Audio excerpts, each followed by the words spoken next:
Shalom, selamat pagi. Hari ini, Selasa 24 Maret 2026. Bacaan Alkitab terdapat pada Ayub 19 ayat 21 sampai 27 dan Yohanes 16 ayat 5 sampai 15. Ayat Nats terdapat pada Kejadian 24 ayat 7 yang berbunyi, Dialah Tuhan juga akan mengutus malaikatnya berjalan di depanmu.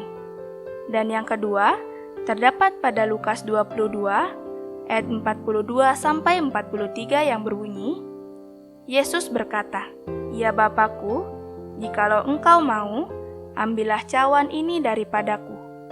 Tetapi bukanlah kehendakku, melainkan kehendak-Mu lah yang terjadi." Maka seorang malaikat dari langit menampakkan diri kepadanya untuk memberi kekuatan kepadanya. Renungan berjudul, Berserah kepada Kehendak-Nya.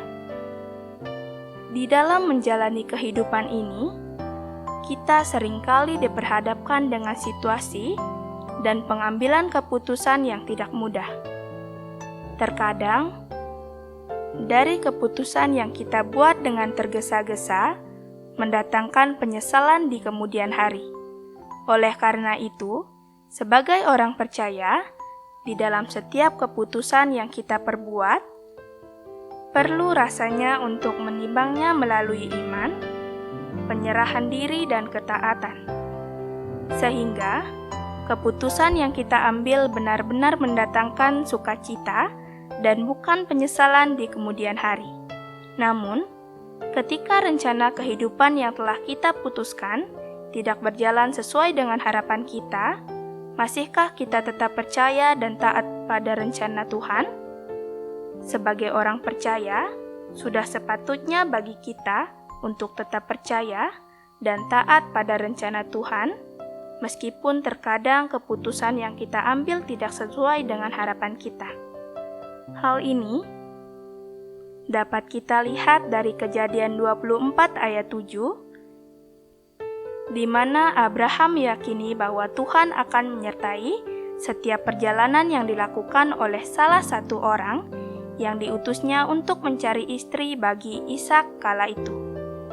Demikian pun juga, Yesus yang saat itu berada di dalam sisi tergelap di dalam hidupnya, saat ia tahu bahwa penderitaan dan penyaliban akan menghampiri dirinya, di dalam pergumulannya, ia pun tetap menunjukkan bagaimana penyerahan diri kepada kehendak Bapa dengan sungguh-sungguh. Lukas 22 ayat 42 sampai 43. Di dalam kehidupan ini, ada banyak sekali momen di mana kita bingung harus memilih antara kehendak sendiri atau kehendak Allah. Kita mungkin takut keputusan yang kita ambil tidak sesuai dengan apa yang kita harapkan. Namun, dari Abraham dan Yesus, kita belajar bahwa penyerahan kepada kehendak Allah akan mendatangkan sukacita di dalam kehidupan ini.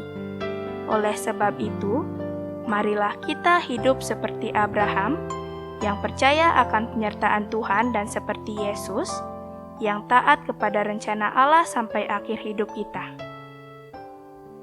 Oleh Pendeta Fajar Pratama Putra.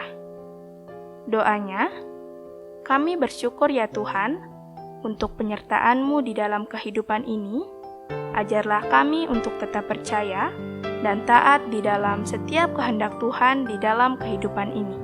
Amin. Saya Lia, Widya Asih Singaraja, salam bumi bersukacita dalam damai sejahtera. Terima kasih.